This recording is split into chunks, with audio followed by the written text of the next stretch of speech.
بسم اللہ الرحمن الرحیم، السلام علیکم۔ میں آپ کا میزبان سمیع ابراہیم۔ آج اسلام آباد میں عمران خان صاحب کی عبدالقادر ٹرسٹ کیس میں آج ان کی سماعت تھی، جو انہوں نے درخواست دی ہوئی ہے سزا کی، سسپینشن کی، اور بشرا بی بی صاحبہ کی بھی درخواست تھی۔ لیکن عجیب واقعات وہاں پر ہمیں نظر آئے۔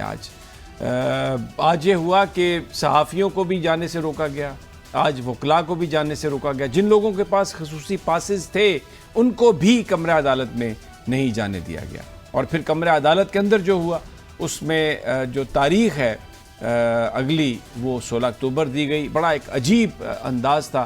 آج نیب کے پروسیکیوٹر نے پھر یہ کہا کہ ان کی طبیعت خراب ہو گئی ہے اور وہ نہیں آئیں گے، اور بالکل یہ لگ رہا تھا کہ حکومت یہ چاہتی ہے کہ توشہ خانہ 2 میں سزا سنا دی جائے خان صاحب کو، اور پھر اس کے بعد القادر ٹرسٹ جو ہے اس میں بریت اگر ہونی ہے ان کی، یا سزا سسپینشن ہونا ہے، کیونکہ حکومت نہیں چاہتی کہ عمران خان باہر آئیں۔ اور یہ اس بات کا ادراک پی ٹی آئی کی قیادت کو بھی، آج بڑی تعداد میں پی ٹی آئی کے جو لوگ تھے، لیڈرشپ تھی، وہ وہاں پر موجود تھی۔ اور اس کے علاوہ دوسرا جو بڑا ایونٹ جس پر ہم بات کریں گے اسی پروگرام میں، وہ کراچی میں جناب طارق محمود جہانگیری صاحب، جو اسلام آباد ہائی کورٹ کے جج ہیں، ان کے حوالے سے جو وہاں پر کیس تھا، ڈگری کیس، اس میں جس طریقے سے سماعت ہوئی اور جیسے وہاں پر نعرے لگے کمرہ عدالت کے اندر اور باہر، اس نے تو پورا یہ جو سسٹم ہے، پورا جو نظام ہے، اس کو ایکسپوز کر دیا کہ یہاں سے انصاف تو نہیں مل سکتا، اور یہ صرف اور صرف جو مفادات ہیں ان کو آگے لے جانے کے لیے عدالتیں جو ہیں وہاں پر بظاہر ایسا لگ رہا ہے کہ وہ فیصلے کر رہی ہیں۔ بیرسٹر عمیر نیازی میرے ساتھ ہیں۔ تو آج جو اسلام آباد ہائی کورٹ میں ہوا، جو یہاں پر اس وقت اب جلسے کی تیاری ہو رہی ہے، پی ٹی آئی کے اندر کے جو معاملات ہیں ان سے ہم بات کرتے ہیں۔ عمیر صاحب بہت مہربانی، بہت شکریہ، آپ تشریف لائے۔ Thank you. امید تو نہیں تھی کہ عدالت کوئی انصاف دے، لیکن یہ بھی نہیں تھی توقع کہ اتنی لمبی تاریخ مل جائے گی آج عمران خان صاحب اور بشرا بی بی صاحبہ القادر ٹرسٹ کیس میں۔ اچھا جی، تاریخ کو سمجھ آتی ہے کہ ایک پری پلانڈ طریقے سے جس سیکوینس سے عمران خان کے ٹرائل چلائے جا رہے ہیں، کہ شروع میں رفتار تیز رکھی گئی، بیک وقت 3 کیسز کا فیصلہ آیا، مسئلہ تھا الیکشن کے مومنٹم توڑنے کا، پوسٹ الیکشن اسٹریٹجی اور ہے کہ خان صاحب کا سٹے زیادہ سے زیادہ لمبا کرنا ہے جیل میں، اور وہ کس طرح سے ہو سکتا ہے؟ کیسز کی نوعیت سب کو پتہ ہے کہ جب کیس سماعت کے لیے جاتا ہے تو وہ کھڑا نہیں ہو سکتا، تو اب بھی اسی طرح کیا جا رہا ہے۔ خالی انتظار ہو رہا ہے کہ توشہ خانہ 2 میں نیچے سزا ہو جائے تو یہاں پھر اپیل سن لی جائے گی، پھر آپ دیکھیں گے بریت بھی ہوگی، سارے کہیں گے کہ جی دیکھیں کس طرح کتنا اعلیٰ انصاف دیا گیا ہے۔ مگر مسئلہ کیا ہے کہ انصاف تو دیا جائے گا، مگر جو عدالتی جو احوال آپ بتا رہے ہیں، کیا پہلے اس طرح ہوا ہے؟ کبھی عدالت کے دروازے سائلین کے لیے، وکلاء کے لیے، میڈیا کے لیے بند ہوئے؟ جو جبر کا ماحول اس وقت اسلام آباد ہائی کورٹ کے اندر تھا کہ لوگوں سے کیمرے چھینے جا رہے تھے، لوگوں کو رپورٹنگ سے، جرنلسٹ کو رپورٹنگ سے روکا جا رہا تھا، مطلب یہ کدھر کے نارمز ہے؟ مطلب کس طرح کا قانون، کس طرح کا اسلام آباد ہائی کورٹ کا ماحول ہم دنیا کو دکھانا چاہ رہے ہیں؟ اب جب میں گیا وہاں پر تو ذرا تھوڑا ارلی تھا ابھی، اور میں نے وہ ایک بنانے کی کوشش کی، تو پولیس نے مجھے بھی آ کے کہا کہ آپ یہاں سے تشریف باہر لے جائیں، یہاں پر اندر بات نہیں ہوگی، جبکہ کمرہ عدالت کے اندر صحافیوں کے لیے جگہ مخصوص ہوتی ہے۔ وہاں پر وہ جو کچھ بھی عدالت کے اندر کارروائی کو دیکھتے ہیں، باہر آ کر انہوں نے رپورٹ کرنا ہوتا ہے۔ یہ کبھی کسی نے نہیں کہا کہ آپ رپورٹ کرنے کے لیے کمرہ عدالت کے احاطے سے باہر نکل کے سڑک پر آ جائیں، کانسٹیٹیوشن ایونیو پر۔ آج تک یہ نہیں ہوا۔ Very rightly you are pointing out کہ لوگوں کو ان سے کیمرے چھینے گئے، وہ باڑ لگائی ہوئی تھی، بالکل وکلاء جو ہیں ان کو نہیں آنے کی اجازت تھی۔ یہ بتائیے کہ عدالتوں سے تو عمیر نیازی انصاف ملتا ہوا نظر نہیں آ رہا، بالکل ایک کے بعد دوسری اسکیم، دوسری کے بعد تیسری اسکیم، کیا رہ کیا جاتا ہے لایا عمل پہ؟ دیکھیں، آپ دیکھیں یہ ہوا کیوں ہے۔ دیکھیں، جو بنیادی طور پہ 8 فروری کو ڈاکہ ڈالا گیا تھا، اس ڈاکے کو پروٹیکشن دینے کے لیے عدلیہ کے دانت نکالے گئے۔ 26ویں آئینی ترمیم کے ذریعے کیا کیا گیا کہ آج جس حالت میں عدلیہ کھڑی ہے کہ مطلب آج جو کانفرنس وکلا کی ہوئی اس میں آپ کے جرنلسٹ کمیونٹی کے لوگوں کے بیانات اٹھا کے دیکھ لیں کہ کون اس وقت فیصلے ڈکٹیٹ کر رہے ہیں. تو یہ سارے معاملات ہمارے سامنے ہیں. مطلب ہم نے چیزیں پلاٹ ہاتھ سے لوز کر دی ہے. ہم سمجھ رہے ہیں کہ شاید اس طرح کا کنٹرول بنا کے اس جبر کے نظام میں کر کے ہم کوئی بہتر پاکستان بنا سکیں گے. وہ بن ہی نہیں سکتا. دیکھیں آپ پاکستان کی تفریق دو طبقات میں کر رہے ہیں. ایک لمیٹڈ سے طبقے کے لیے آپ ہر طرح کی آزادی، شخصی آزادی بھی ہے ان کے لیے. اگر پورا ملک توشہ خانہ ہے، وہ پورے ملک کو لوٹ کے کھا جائیں، وہ باہر آئیلینڈز لے لیں، وہ باہر رہ لیں، وہ اقامے رکھیں، جو کریں مرضی کریں، مگر جو ہے نا غریب کے منہ میں لقمہ نہیں جانا چاہیے. یہ والا پاکستان ہم بنا رہے ہیں اور الٹیمیٹلی آپ دیکھیں گے کہ سب سفر کریں گے. یہ رائٹلی پوائنٹ آؤٹ کیا ہے عمیر نیازی صاحب نے. آج راؤنڈ ٹیبل کانفرنس بھی تھی جس میں وکلاء اور صحافی انہوں نے تقاریر کی اور بہت سخت تقاریر کی. کچھ لوگوں نے تو الزام لگایا، جو سینئر وکلاء وہاں پر بیٹھے تھے انہوں نے اپنی گفتگو میں کہا کہ آج جو اس وقت حالت ہو گئی ہے اور جس طریقے سے انڈیپینڈنس آف جوڈیشری کمپرومائز ہوئی ہے، اس میں جو عدالتوں میں بارز میں جو سینئر لوگ ہیں وہ اس کا سے رسپانسیبل ہیں کہ انہوں نے وہ مہم نہیں چلائی، لوگوں کو اکٹھا نہیں کیا جو شاید اس راہ میں ایک رکاوٹ بن سکتا تھا. عمیر نیازی صاحب، do you agree with this کہ جو ایک وکلاء کی طرف سے ریئیکشن آنا چاہیے تھا وہ تو نہیں آیا؟ دیکھیں وکلاء بھی ہماری سوسائٹی کا سیگمنٹ ہے اور وہ بھی رسپونڈ کرتے ہیں جب اوور آل پوری سوسائٹی رسپونڈ کرے. اگر پہلے بھی افتخار چوہدری صاحب کے زمانے میں ایک تحریک نکلی تھی تو ہر طبقے نے رسپونڈ کیا تھا، اس میں سول سوسائٹی بھی نکلی تھی. اگر ہم سارے کا سارا برڈن وکلاء پہ ڈال دیں تو وہ بھی میں سمجھتا ہوں مناسب نہیں. پولیٹیکل پارٹیز نے بھی اپنا رول اس طرح کا پلے کرنا تھا. دیکھیں ہم اگر تحریک انصاف والے ہیں، ہم نے بھی 100% اس طرح سے نہیں ڈیلیور کیا. اسی طرح وکلاء کے اینڈ پہ بھی فرکشنز پہلے سے موجود تھی، اس کو اور زیادہ ایکسپلائٹ کیا گیا. اور اس نظام میں آپ نے دیکھا گیا جس طرح سے بارز کی فنڈنگ، ہم تو پہلے سے بہت دفعہ اس چیز پہ چلاتے رہے. ٹھیک ہے حکومت کا کام ہوتا ہے بارز کی فنڈنگ کرے، مگر فنڈنگ کو پلاٹس کو ایز این انسٹرومنٹ یوز کریں آپ اپنے بینیفٹ کے لیے، آپ جو ہے نا ان کو رول آف لاء سے ہٹانے کے لیے، تو یہ غیر مناسب بات ہے.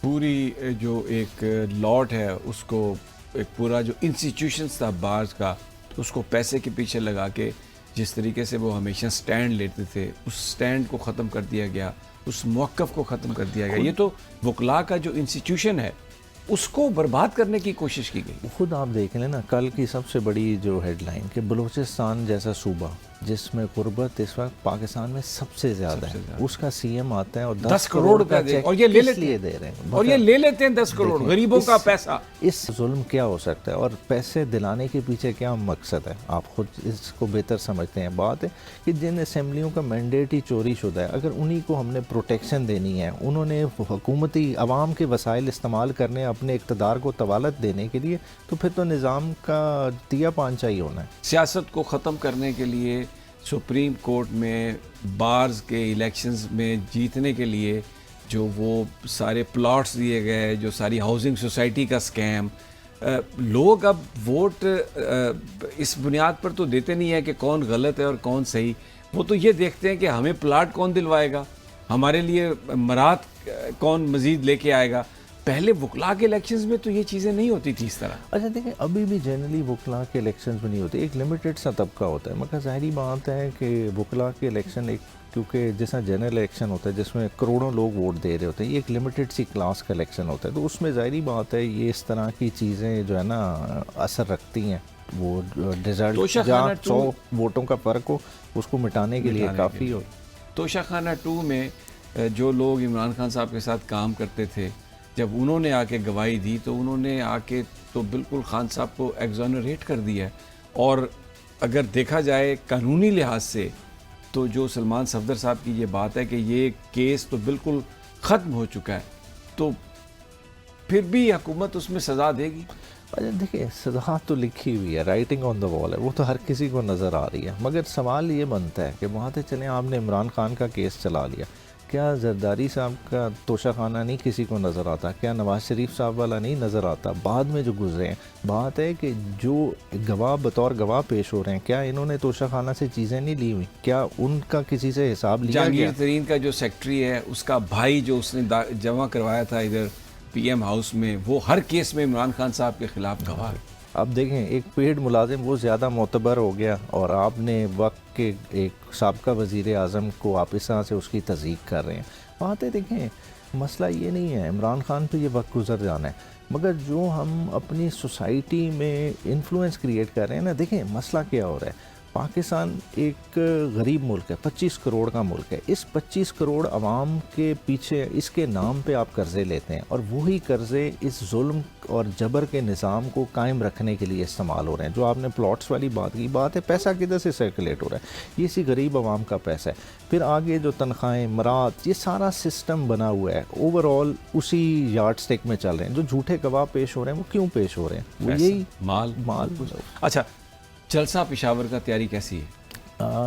جلسہ ہسٹورک اس سینس میں ہوگا. دیکھیں نمبر گیم تو کبھی بھی پی ٹی آئی کے لیے پرابلم نہیں رہا. آپ نے خود بھی کوریج، آپ سوابی بھی گئے جلسہ، اور اس میں بھی جاؤں گا کوریج کے لیے. بالکل، تو وہ ایک ہوگا. مگر اس کی جو سب سے بڑی سگنیفیکنس ہے نا، دیکھیں اس وقت P T I cross roads پہ کھڑی ہے، اور وہ کراس روڈ کیا ہے کہ عمران خان نے ایک ملٹری آپریشن پہ ایک سٹینڈ لیا ہوا ہے کہ اپنی آپ سویلین آبادی کو اس طرح بے دریغ ٹارگٹ نہ کریں، آپ اپنے لوگوں کو آن بورڈ لیں، آپ ایک افغان ڈائلاگ پہ جائیں، افغان پالیسی واضح کریں، ان کے ساتھ ڈائلاگ کریں. تو یہ ساری چیزیں ہیں. اس پہ میں سمجھتا ہوں کہ علی امین کو اور دوسرے مقرروں کو کھل کے اس پہ بولنا پڑے گا، اور عوام بھی ظاہری بات ہے ادھر موجود ہوگی، اور ایک اچھا ہیلدی ڈائلاگ ہوگا، اور وے فارورڈ میں سمجھتا ہوں کہ بہت تگڑا ملے گا. اور میں سمجھتا ہوں کہ جو کوئی شارٹ کمنگز بھی ہیں، جو جس وجہ سے کوئی شاید عمران خان کے ٹویٹس میں نظر آ رہا ہے کہ ایک عنصر ہو کہ شاید انہوں نے ناراضگی کا، اپنے ہی لوگوں سے خفگی کا اظہار کیا، وہ مٹ جائے گی. عمیر نیازی بہت بہت شکریہ. ناظرین، یہ ایک مفصل گفتگو انہوں نے کی ہے. یہ موضوع ابھی چلتا رہے گا. یہاں پر ہم لیتے ہیں چھوٹا سا وقفہ، اور جب میں واپس آؤں گا تو بیرسٹر صلاح الدین میرے ساتھ.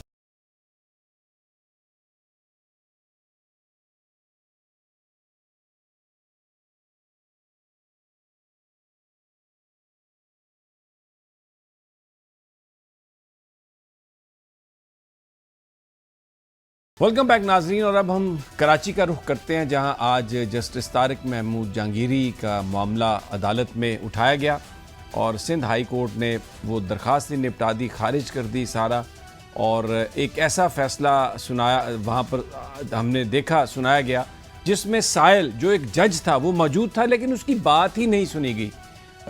بہت نعرے بازی بھی ہوئی، اور وہاں پر بیرسٹر صلاح الدین بہت ہی سینئر وکیل ہیں، سیاست کا بھی بڑا تجربہ رکھتے ہیں، انہوں نے وہاں پر بھی کمنٹ کیا، اور ابھی بھی اس وقت وہ ہمارے ساتھ ہیں. ان سے یہ سارا معاملہ جانتے ہیں کہ یہ ہے کیا، آج یہ جو کچھ ہوا کیوں ہوا. اور انہوں نے آج ایک بات کہی کہ ایسا لگتا ہے کہ اب سندھ ہائی کورٹ بھی پیپلز کورٹ بن گئی ہے. صلاح الدین صاحب السلام علیکم. وعلیکم السلام. السلام. آپ کا یہ جو فکرہ ہے یہ آنے والے کئی سالوں تک ایک ریفرنس کے طور پر استعمال ہوگا کہ اب Sindh high court people's court بن گئی ہے. یہ کیوں آپ کو پیش آئی ضرورت یہ کہنے کی؟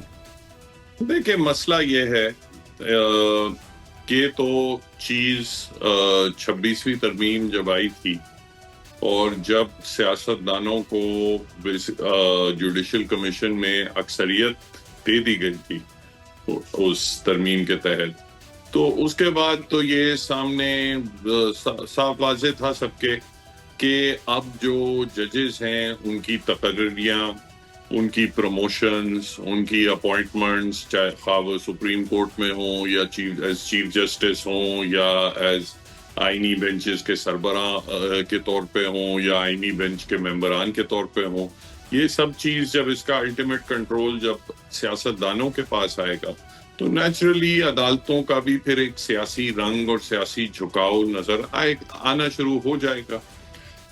یہ چیز اب بہت تیزی سے یہ چیز شدت پکڑتی جا رہی ہے، اور پہلے دن سے ہی 26ویں ترمیم کے بعد آپ کو یاد ہوگا کہ جب پہلی آئینی بینچ سپریم کورٹ میں بھی بنی تھی تو اس میں سارے ججز کی تجویز یہ تھی کہ اس میں سپریم کورٹ کے سینیورٹی کے حساب سے آپ بنا دیں آئینی بینچ کے ممبران، مگر وہ جو رولنگ پارٹیز تھیں ان کی اکثریت تھی، انہوں نے کہا نہیں، ہم تو اپنی مرضی سے پک اینڈ چوز کریں گے ججز کو. تو جب ججز کی پک اینڈ چوز ہو رہی ہوتی ہے، سیاسی جماعتیں کر رہی ہوتی ہیں، تو اس کے بعد نیچرلی ایک عام لٹیگنٹ کو تاثر تو یہی ملتا ہے کہ یہ جج صاحبان جو ہیں یہ اپنی شاید کوئی سیاسی وابستگیوں کی وجہ سے سلیکٹ ہوتے ہیں، اور وہ جو کانفیڈنس ہونا چاہیے جوڈیشل پروسیس میں وہ تباہ ہو جاتا ہے. تو یہ تو ایک چیز چلتی آ رہی ہے.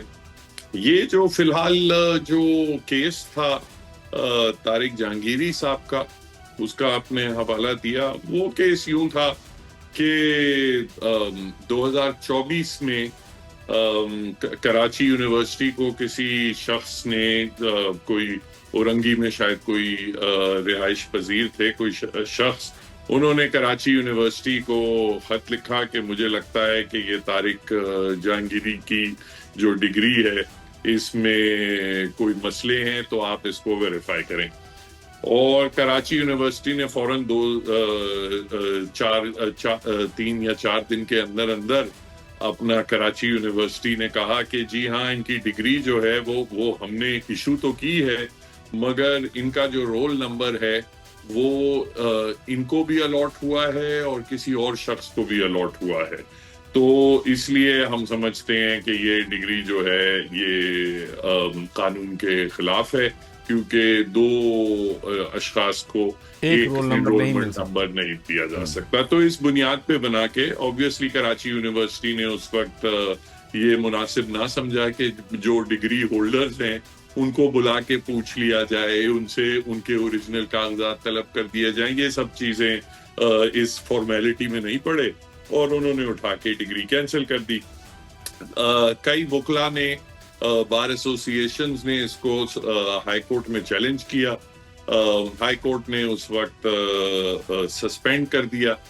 اس کے بعد یہ کیس ایک مرتبہ یہ جو جج صاحب تھے جسٹس عدنان کریم میمن صاحب، ان کی ایک بینچ میں یہ کیس آیا تھا، اور چونکہ کیس میں فاروق نائک صاحب کی طرف سے نے بریف ہولڈ کیا تھا، تو انہوں نے کیونکہ عدنان کریم صاحب وہ کیسز نہیں سنتے فاروق نائک صاحب کے، تو انہوں نے کیونکہ ان کی پروفیشنل ایسوسی ایشن رہی ہے، تو انہوں نے اس میں کہا کہ ناٹ بیفور کر دیا اور انہوں نے اپنے آپ کو ریکیوز کر دیا. بہرحال یہ کیس اور بینچز کے پاس لگتا رہا. 11 ستمبر کو یہ ایک کانسٹیٹیوشنل بینچ 2 کے سامنے کیس لگا. اس دن کیس کی سنوائی نہیں ہو سکی تھی کیونکہ اس وقت چیف جسٹس صاحب کی ایک ریفرنس تھی تو ٹائم نہیں تھا. تو بینچ نے کہا یہ ہم 30 تاریخ کو مقدمہ سنیں گے. اس کے بعد کیا ہوتا ہے، 16 تاریخ کو، جیسا کہ آپ کو پتا ہے، 16 تاریخ کو اسلام آباد ہائی کورٹ میں چیف جسٹس ڈوگر صاحب نے ایفیکٹولی طارق جہانگیری صاحب کو معطل کر دیا. اس کے بعد 22 تاریخ کو ایک درخواست سندھ ہائر ایجوکیشن کمیشن کی طرف سے فائل ہوتی ہے، اور سندھ ہائر ایجوکیشن کمیشن کہتی ہے کہ یہ جو ہائی کورٹ کا جو اسٹے آرڈر ہے اس سے ہماری ریپوٹیشن بہت خراب ہو رہی ہے، یہ اس لیے ہمیں بہت ارجنسی ہے کہ یہ معاملہ سنا جائے. اب سندھ ہائر ایجوکیشن کمیشن کا اس کیس سے قطعاً کوئی تعلق ہی نہیں ہے. بالکل سندھ ہائر ایجوکیشن کمیشن کو ساری پٹیشنوں میں تو وہ فریق بھی نہیں ہے. ایک آدھی پٹیشن میں ان کا ذکر ہے جو فارمل پارٹی ہوتی ہے جسے ہم پرو فارما پارٹی کہتے ہیں، اور اس میں سندھ ہائر ایجوکیشن کمیشن کا باقاعدہ اس میں جواب ہے کہ دیکھیں ہمارا اس تمام معاملے سے کوئی تعلق نہیں ہے، یہ کراچی یونیورسٹی جانے اور باقی پٹیشنر جانے، ہمارا کوئی تعلق نہیں ہے. مگر اچانک 22 ستمبر کو سندھ ہائر ایجوکیشن کمیشن کو خیال آتا ہے کہ نہیں، اس میں تو ہماری ریپوٹیشن ایٹ سٹیک ہے، اس میں بہت ارجنسی ہے. انہوں نے درخواست دائر کی، اور وہ درخواست بجائے جس بینچ نے تاریخ دی تھی اس کے پاس لگنے کے، یہ آئینی بینچ نمبر 1 کے پاس لگی، جس میں جسٹس کے آغا صاحب اور جسٹس عدنان کریم میمن صاحب تشریف فرما تھے. اس بینچ میں لگی تو نہ صرف جو 30 تاریخ دی ہوئی تھی پہلے، اس کو انہوں نے کہا نہیں، اس میں تو بہت ارجنسی ہے، اس کو 25 تاریخ کو سننا. اور بجائے یہ کانسٹیٹیوشنل بینچ نمبر 2 کے اس کو اب کانسٹیٹیوشنل بینچ نمبر 1 ہی سنے گی. اور جو پہلے ہم نے ایک انتظامی آرڈر پاس کیا تھا کہ یہ کانسٹیٹیوشنل بینچ نمبر 2 کے پاس جائے, وہ ہم ریکال کرتے ہیں. تو آج عدالت میں یہ پوائنٹ آؤٹ ہوا کہ ایسا مناسب نہیں ہے کہ ایک بینچ جو ہے وہ دوسرے بینچ سے کیسز اس طریقے سے ریکال کر لے, اور آپ کا اختیار بھی نہیں ہے, کیونکہ جو اسائن بھی کیا تھا, ایک تو اول تو ایک جج صاحب نے اس وقت اپنے آپ کو ریکیوز کیا تھا. اس کے بعد آپ کو پتا ہے کہ آئینی بینچز میں طریقہ کار یہ ہوتا ہے کہ پھر کیس کی اسائنمنٹ جو ہے وہ آئینی بینچ کی کمیٹی کرتی ہے, جس میں تین رکنی کمیٹی ہوتی ہے. تو بینچ کو یہ پوائنٹ آؤٹ کیا گیا کہ یہ تو انتظامی کمیٹی کا اختیار تھا اگر وہ کسی اور بینچ کو مارک کرنا چاہتے تھے. یہ تو نہیں ہو سکتا کہ کوئی بھی بینچ کھڑے ہو کے کہے کہ فلاں کا جو مقدمہ ہے وہ میرے پاس لایا جائے. اس سے ہماری یہ گزارش تھی کہ اس سے ایک تاثر پڑتا ہے. ہم قطعاً یہ نہیں کہہ رہے کہ کسی جج کا خدا نہ خواستہ کوئی نہ کوئی انٹرسٹ ہے یا کوئی کسی پہ کوئی دباؤ ہے, قطعاً ہم یہ نہیں کہہ رہے, مگر ایک تاثر پڑ جاتا ہے کہ جب کوئی جج جو ہے یا کوئی بینچ باقاعدہ کہیں اور سے ایک مقدمہ خاص اپنے پاس فکس کرے تو ایک تاثر پڑتا ہے لیٹیگنٹس پہ کہ شاید یہاں انصاف نہیں ہو رہا, اور صاف اور شفاف کیونکہ ہم چاہتے ہیں پروسیڈنگز ہو, تو یہ بھیج دیں, آپ کسی بھی بینچ کے پاس بھیج دیں. اچھا, اس سے پہلے طارق جہانگیری صاحب کھڑے ہوئے تھے اور انہوں نے کہا کہ دیکھیں ساری پٹیشن میں نہ مجھے کبھی کراچی یونیورسٹی نے کبھی کوئی نوٹس دیا, اور نہ ہی یہ کبھی ہائی کورٹ نے مجھے نوٹس کیا, مگر جو ڈگری جس کی بات کی جاتی ہے, جس کو جعلی ڈگری کہا جاتا ہے, جبکہ وہ کراچی یونیورسٹی خود کہتی ہے کہ ڈگری تو ہماری ہے, ہم نے غلط دے دی تھی, تو یہ جو ڈگری ہے یہ تو میری ڈگری ہے, تو سب سے زیادہ متاثر فریق تو میں ہوں. تو اگر مجھے سن کے کوئی بھی آپ نے آرڈر کرنا ہو تو مجھے سن کے کیا جائے, میں بھی وکیل کروں اور اس میں بھی آؤں. تو اس پہ بینچ نے کہا نہیں, آپ کو ہم بعد میں سنیں گے, جو سینئر جج تھے جسٹس مینٹینیبلٹی دیکھیں گے. ہاں, ہم پہلے مینٹینیبلٹی دیکھیں گے. اس پہ کافی دلائل ہوئے کہ بھائی مینٹینیبلٹی کا کوشچن تو بعد میں آئے گا, پہلے آپ جو متاثر فریق ہے آپ اس کو پارٹی بنائیں تاکہ وہ بھی مینٹینیبلٹی پہ کچھ ادھر یا ادھر کوئی بات کر سکے. تو بہرحال جب بینچ کی طرف سے یہ رویہ ہوا تو اس کے بعد نیچرلی اپنا پھر ہم نے کہا بالکل, وہ ہم نے دیکھا, پوری قوم نے دیکھا, نعرے بازی ہوئی اور پھر بعد میں وہ سارا یہ کیس ہی ختم کر دیا گیا. ایک بڑی عجیب سی بات. لیکن جی, اب کیس کے ختم ہونے کا یہ ہے کہ اس وقت جو سینئر جج تھے جسٹس کے آغا صاحب, انہوں نے غالباً یہ آرڈر تو کوئی لکھوایا تھا کہ تمام درخواستوں کو انہوں نے ختم ہی کر دیا, مگر ابھی تک تحریری آرڈر نہیں آیا. اچھا, اور اس میں کیونکہ ایک پوائنٹ پہ جو دوسرے جج صاحب تھے جسٹس عدنان کریم میمن, انہوں نے ایک پوائنٹ پہ یہ بھی کہا تھا کہ اس میں اپنا انڈیپینڈنٹ ویو رکھوں گا اور اس میں اپنا انڈیپینڈنٹ آرڈر دوں گا.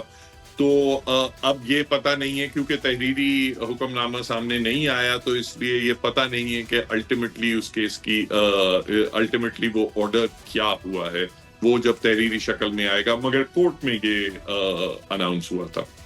بہت شکریہ بیرسٹر صلاح الدین, آپ نے اتنی تفصیل سے بات کی ہے کہ بہت ساری جو چیزیں سمجھ میں نہیں آ رہی تھیں وہ اب بالکل سامنے آ گئی ہیں. لیکن بہرحال جسٹس طارق جہانگیری نے کہا کہ میں قسم کھا کر کہتا ہوں کہ میں نے امتحان بھی دیا اور یہ ڈگری بھی میری ہے, یہ ڈگری جعلی نہیں ہے.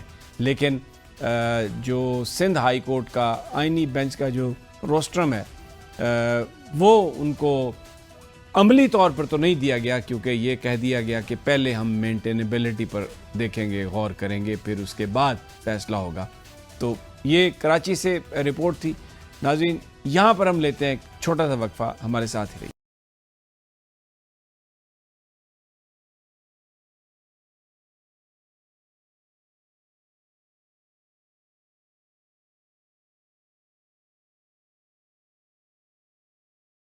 ویلکم بیک ناظرین، اور اب ہم آپ کو بتاتے ہیں امریکہ کی صورتحال، جہاں پہ شہباز شریف صاحب ایک ملاقات تو کر چکے ہیں ڈونلڈ ٹرمپ سے، اور دوسری ملاقات آج ہونے جا رہی ہے وائٹ ہاؤس میں. یہ 1-on-1 ہوگی.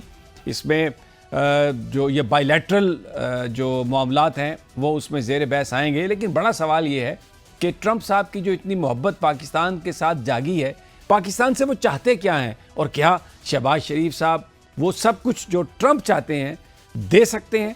اس کا جو امپیکٹ ہے اس سارے بڑھتے ہوئے ریلیشن شپ کا، ویری گڈ تھنگ کہ پاکستان سول سپر پاور کے نزدیک ہوتا جا رہا ہے. لیکن چائنا پر اس کا کیا امپیکٹ ہوگا، یہ پچھلے کئی دنوں سے بحث جاری ہے. اور آج شاہد احمد خان جو پاکستانی ہیں، امریکہ میں رہتے ہیں، اور ویسے تو یہ ڈیموکریٹک پارٹی کے بہت نزدیک ہیں، لیکن ریپبلکنز میں بھی ان کی دوستیاں بہت زیادہ ہیں، تو امریکی سیاست کو سمجھتے ہیں. ان سے پوچھتے ہیں کہ یہ سارا جو اس وقت جو ساری محبت ہے اس کی وجہ کیا ہے. جناب شاہد احمد خان صاحب، السلام علیکم. بہت شکریہ سمیع ابراہیم صاحب. وعلیکم السلام. How are you? I am fine sir. مجھے پتہ ہے کہ thank you very much for your time. آپ ٹریول کر رہے تھے، لیکن آپ نے ہماری درخواست پر اپنی گاڑی کھڑی کی اور ہم سے بات کر رہے ہیں. Every Pakistani wants to know. Always a pleasure. Thank you ji. Every Pakistani wants to know کہ یہ جو بائی لیٹرل ملاقات ہو رہی ہے، اس میں آپ کو کیا لگتا ہے صدر ٹرمپ جو ہیں وہ شہباز شریف صاحب سے کیا چاہیں گے؟ دیکھیے سمیع ابراہیم صاحب، ایک ٹائیڈ ایسی آئی ہے جس کے بعد پاکستان کی پوزیشن پوری دنیا میں بہت بہتر ہو گئی ہے. وہ شہباز شریف اور نو شہباز شریف اور اینی بڈی ایلس اور نو بڈی ایلس، ایک unfortunate for India, fortunate for Pakistan. These folks in the neighborhood miscalculated اور پاکستان کو انہوں نے کمتر سمجھا اپنے سے، اور اس پہ ایگریشن کرنے کی کوشش کی، لیکن اس کا ریورس اس کا ریئیکشن ہو گیا. تو اس کی وجہ سے جو ایک نیٹ سیکورٹی پرووائڈر کنٹری کو جس کو سمجھا جاتا تھا، نہ صرف امریکہ میں بلکہ پوری دنیا اس کو یہی سمجھتی تھی، وہ پوزیشن ختم ہو گئی اور وہ سپیس کریٹ ہو گئی. اس سپیس ایسی کریٹ ہوئی، اس میں پاکستان موو ہو گیا. اب وہ سپیس ہمیشہ ایسی رہے گی. اب جو کچھ بھی ہوتا رہے، وہ جو سلاٹ ہے وہ انڈیا واپس نہیں لے سکتا. And then the unfortunate situation in the Middle East, جس پہ ہمارا دل خون کے آنسو ہوتا ہے، وہ ایک ایسی سچویشن کریٹ ہوئی. 65,000 پیلسٹینینز ڈائیڈ، اور وہ کنٹینیوشن آف اسرائیلی اگریشن. وہ انفارچونیٹ پارٹ از کہ وہ قطر چلا گیا. اب وہ قطر جب وہ گئے ہیں تو قطر کے بعد بھی پاکستان اور قطر کی ایک ریلیشن شپ ہے. پھر خاص طور پہ آج کل جو پاکستان کی لیڈرشپ ہے، ان کے ضرورت سے زیادہ ریلیشن شپ ہے. وہ اس میں جب وہ ایک انسیڈنٹ ہوا تو of course data point was so close کہ پاکستان کے ساتھ اگر ایسا ہوا تو انہوں نے کیا کیا، تو وہ ایک ہی سچویشن ان لوگوں کے لیے بنتی تھی، ایک ہی پوزیشن بنتی تھی کہ وہ پاکستان کو اپنے لوپ میں رکھیں. پریزیڈنٹ ٹرمپ کے لیے اور امریکہ کے لیے پاکستان ہمیشہ سے، ٹرمپ کی تو بات خیر ایک ویری انیوژول کانورسیشن، لیکن پاکستان امریکہ کے لیے ہمیشہ ایک امپورٹنٹ کنٹری رہا ہے. لیکن وہ جو ایک پوزیشن تھی وہ تھوڑی کمپرومائز ہوئی تھی، بیکاز انڈیا کا جو ایک کریٹ ہو گیا تھا ایک امیج کہ یہ تو ہمیں چائنا کے اگینسٹ بھی پرووائڈ کریں گے سیکورٹی، اور جو ہماری فارن ریلیشن میں اس میں ان کا رول ہوگا. وہ ایک دم ہیرو سے زیرو ہو گئے. اچھا شاہد صاحب، پاکستان کے لیے بات آپ نے بڑی اچھی کی ہے. میں انٹرپٹ کرتا ہوں، معافی چاہتا ہوں. دیکھیں بات ہے کہ جی انڈیا ایک سیکیورٹی پرووائڈر تھا، کور پرووائڈر تھا، تو اب وہ اس کا سٹیٹس ختم ہو گیا. تو پچھلے 78 سال سے ہم بھی ایک سیکیورٹی سٹیٹ کے طور پر ان کی نظروں میں گنے جا رہے ہیں. کبھی بھی ایک دوست کی حیثیت سے یا ایک الائی کی حیثیت سے ہمیں ایکسیپٹ نہیں کیا گیا. اب ضرورت پڑ گئی ہے تو جی ٹھیک ہے، پاکستان کی فوج کی ضرورت پڑ گئی ہے اس چیز کو بیلنس کرنے کے لیے، اس چیز کو بیلنس کرنے کے لیے. جبکہ پاکستانی پولیٹیشین جو ہیں وہ یہ کوشش کرتے رہے ہیں کہ امریکہ کے ساتھ تعلقات کی جو جہتیں ہیں وہ بدل جائیں، لیکن ایسا ہوا نہیں. تو ابھی شہباز شریف صاحب تو جس طریقے سے ان کا کنڈکٹ ہے، وہ تو کوئی سیکیورٹی کے علاوہ کوئی اور چیز جو ہے وہ ان سے بات نہیں کریں گے. وٹ ڈو یو سے؟